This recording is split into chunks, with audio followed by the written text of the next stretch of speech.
The race towards a net zero Singapore Grand Prix began at last weekend's night race. Organisers put in place a slew of green measures such as energy-efficient LED track lighting, compostable food waste and renewable and cleaner energy sources. But just how effective were they? Giving us a scorecard is Professor S. Viswanathan, he's Director of the Centre for Business Sustainability at NTU. Professor, asking that question of you now, how effective are measures like these? Yeah, I would say their plans are in the right place. After all, if you look at the overall emissions that they make, as per their 2019 report, it's about 256,000 tons. And the global emissions is about 36 billion. So in a sense, if you look at it overall in terms of external, even though it looks like an extravagant event, they don't really contribute as much externalities as it might actually seem. Right, so that's a way I would put it in terms of effectiveness. And they do have a proper plan in place to achieve net zero for 2030 for Formula One as such. The local part of it, what F1 calls event operations and what I would call it as trackside externalities, is only about 7% of their total emissions. Right. So it's quite effective, I would say, right? Nonetheless, Professor Viswanathan, it has taken Singapore Grand Prix some time to sort of get its act together to make this commitment. It says this is the first time with this full audit that they've said, OK, we're going to be fully accountable for our carbon footprint calculations and so on. Now that we've got this audit, though, or that they're going to conduct this, what are the key areas that they really need to focus on that need improvement? Yeah,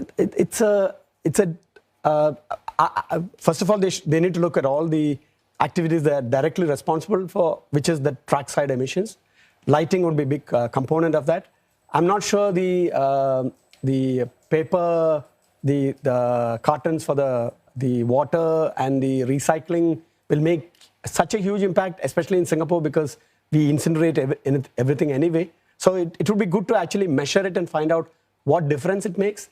But at the moment, what they promised is only for their own scope 1 emissions. There could be other things like there's a substantial amount of logistics that go behind the scene for installation of the lights and so on. So I'm sure there's a lot of logistics and the trucking activities that are involved. Again, they might not amount to much. My guess would be to say that probably the lighting and the energy that is spent on the track during the days of the race itself is probably the most substantial. And they do have plans in place to actually try to abate it. But we have to see the reports, how much they achieved, whether they were able to collect all the cartons that they sold. I mean, that's always a challenge in Singapore, right? Because people don't separate the waste very well, right? So. Well, one other avenue in which the F1 can go green is the type of fuel that the cars run on, and it's promised 100% sustainable fuel by 2026. Now, I don't drive, I know nothing about cars, but from what I see, these cars are hardly hybrid or electric vehicles. They're running on what we call, I don't know, sustainable fuel. First, what is that? Yeah. And two, where is technology at in terms of getting that ready for cars like these? So I guess F1 wants to preserve the car racing based on IC engines. And maybe the better solution for overall urban mobility might be to go for either e-vehicles, electric vehicles, or hydrogen fuel cell powered vehicles as such. But the sustainable fuel, the synthetic fuel that they mentioned, is essentially you use either biomass waste, which hasn't had any externality in terms of land use or taking away resources from fruit production, and convert that into fuels. So there's no carbon emissions directly as such. Or produce it using clean hydrogen along with carbon dioxide. So would that be a solution globally for mobility? Maybe not. But for the purpose of the race, that's still a viable solution. And indeed, they claim that it can reduce emissions by 85%. Is factually correct in a sense. Yeah, their new generation of cars are already using this hybrid fuel, the E10. That's right. So E10 is not there. And they're still in development with that. But there are I mean, there's the potential of actually using this, perhaps marketing it to the broader market as well, to normal cars that ply the roads, not just these cars on the track. Let's talk about this issue of logistics. I mean, this is something that you were saying is an important one. It makes up 45% of the emissions from F1, from Grand Prix. The thing is that, you know, you mentioned it in your first answer.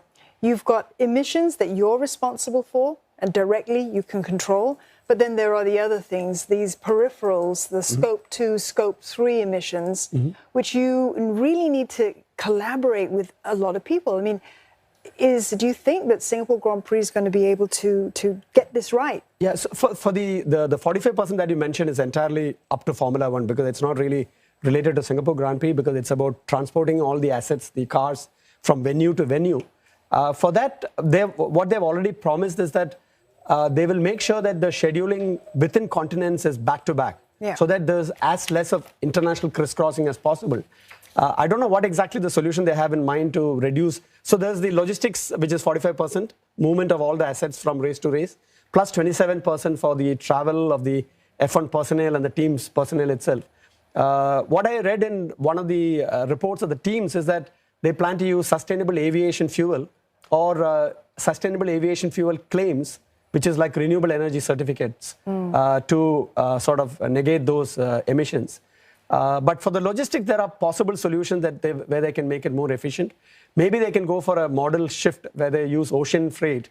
But then ocean freight means that it doesn't reach the next race. They probably need multiple set of cars and assets to do that. That can bring down the emissions substantially. Or alternatively, sustainable aviation fuels are already there. For the aviation world itself, they promised net zero only by 2050. But then F1 doesn't involve the entire aviation as such. So maybe for themselves, they might be able to, again, go closer to net zero or substantially reduce their emissions by using sustainable aviation fuels. Right? Well, thank you very much for coming into the studios and sharing this perspective with us. Professor S. Viswanathan there from NTU. Thank you for having me. Thank you. What a pleasure.